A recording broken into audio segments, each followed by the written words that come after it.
Hello students, आज हम पढ़ने वाले हैं हमारी यूनिट 5 का एक और नेक्स्ट टॉपिक जिसका नाम है time varying data analysis and visualisation.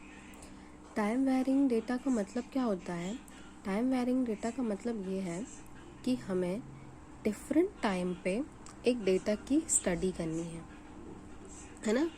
Different time duration पे हमें उस डेटा की स्टडी करनी है और स्टडी करने पे हमें फिर उससे कुछ आउटपुट या इंफॉर्मेशन या रिजल्ट्स क्या हैं ढूंढने हैं। तो इसी को हम बोलते हैं टाइम वेरिंग डेटा एनालिसिस। हमारी इंडस्ट्री में या हमारे आईटी सेक्टर में जो डेटा होता है उसका ग्रोथ जो है वो बहुत ही वाइड स्प्रेड क्या हो रहा है, इंक्रीज हो रहा है ना। तो हमें ये जो अपना डेटा एनालिसिस है, टाइम वेरिंग डेटा एनालिसिस, वो बहुत ज़्यादा वेरी लार्ज स्केल पे हमें उसको क्या करना रहता है, सिमुलेट करना रहता है। हमारी जो रिसर्च हम वर्क जो भी करते हैं उसमें भी ये बताया गया है कि हमें परफॉर्मेंस को, डेटा के परफॉर्मेंस को विजुअलाइज करने के लिए टाइम वेरिंग डेटा एनालिसिस क्या करना पड़ता है, बहुत ही लार्ज डेटा सेट पे परफॉर्म करना रहता है। और इसके कुछ चैलेंजेस भी होते हैं। ये बहुत इजी प्रोसेस नहीं है, इसके चैलेंजेस भी हैं कुछ। तो इसके चैलेंजेस में हमें सबसे ज़्यादा एफिशिएंसी का ध्यान रखना है कि एफिशिएंट और इफ़ेक्टिव एनालिसिस हम कर पाएँ लार्ज स्केल डेटाबेस या डेटा सेट्स का टाइम वेरिंग डेटा के फॉर्म में। तो हमारी जो रिसर्च है वो कुछ मेन रीजंस के ऊपर फोकस करती है।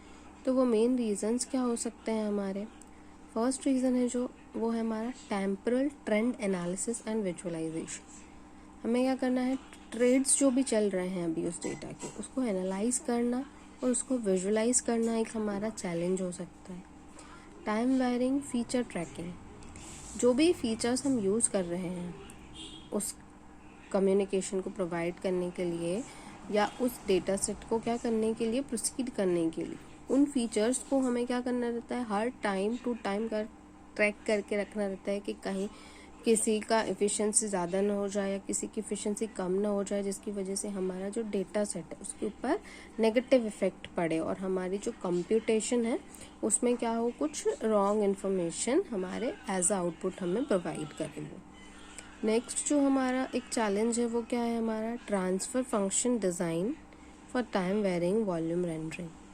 वॉल्यूम रेंडरिंग क्या होता है, मैंने आपको मेरे प्रीवियस लेक्चर्स में बताया था कि वॉल्यूम रेंडरिंग का मतलब क्या होता है कि जब हम अपने 3D फिगर्स को 2D में क्या कर रहे हैं, रिप्रेजेंट कर रहे हैं, तो वो हमारा वॉल्यूम रेंडरिंग होता है।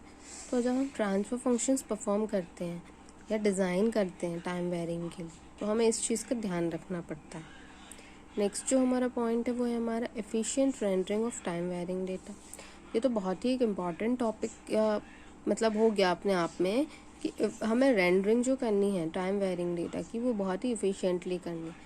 रेंडरिंग एक बहुत ही इंपॉर्टेंट पार्ट होता है विजुअलाइजेशन का, क्योंकि उससे क्या है, हमारी इमेज जो है या तो वो बिल्कुल सही बन जाएगी या तो क्या हो जाएगा, वो चीज़ जो है वो एकदम ही रॉन्ग वे में चली जाएगी।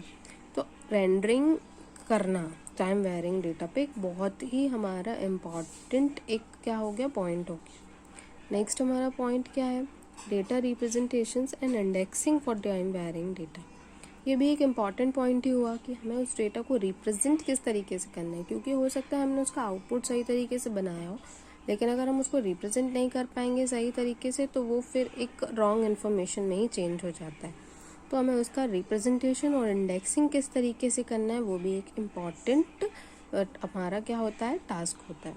तो टाइम वेरिंग डेटा एनालिसिस के लिए हमें ये कुछ 5 जो एक टाइप वो थे कि हमें इनके ऊपर क्या करना चाहिए, काम करना चाहिए। तो ये हमारे 5 पॉइंट्स जो थे वो बहुत भी इम्पॉर्टेंट पॉइंट्स थे। अब हमारा नेक्स्ट जो सब टॉपिक है इसी में वो है हमारा डायमेंशन रिडक्शन। डायमेंशन रिडक्शन का बेसिकली मतलब क्या होता है कि हमारी जो डायमेंशन है डेटा की उसको हम क्या करें, रिड्यूस कर दें, ताकि वो क्या हो सके, एक दूसरे फॉर्म में कन्वर्ट हो जाए, और कन्वर्ट करने के बाद वो एक जो स्मॉलर फॉर्म है उसका हम इजीली और प्रॉपरली क्या कर सके, यूज़ कर सकें।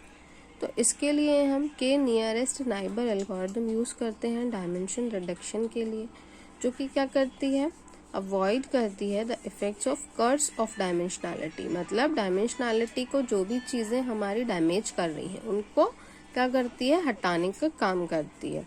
तो ये जो के नियरेस्ट नाइबर एल्गोरिदम है ये हमारे और एल्गोरिदम्स के जैसे ही है कि जो सेम टाइप के और जो नियर मतलब नाइबरहुड में जो भी ऑब्जेक्ट होंगे उनको कलेक्ट करके क्या कर लेगी, ग्रुप बना लेगी और बाकी चीज़ों को क्या कर देगी, छोड़ देगी।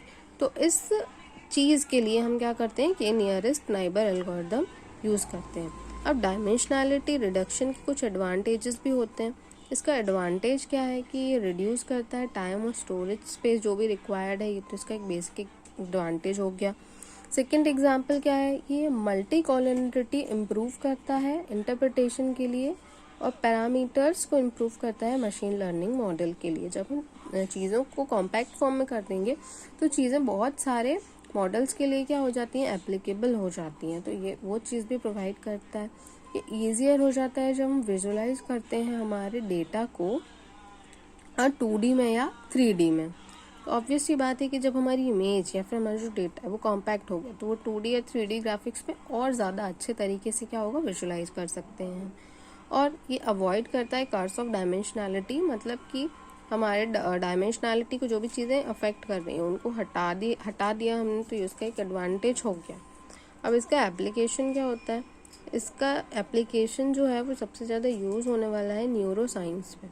न्यूरो साइंस में हम सबसे ज़्यादा इस चीज़ को यूज़ करते हैं, डायमेंशनल रिडक्शंस को, क्योंकि यहाँ पे क्या है कि ये लोअर डायमेंशनल्स को रिप्रेजेंट करेगा हमारे डेटा सेट में और इन्फॉर्मेशन जो है वो और ओरिजिनल वे में हम क्या कर सकते हैं, उसको प्रोसीड कर सकते हैं।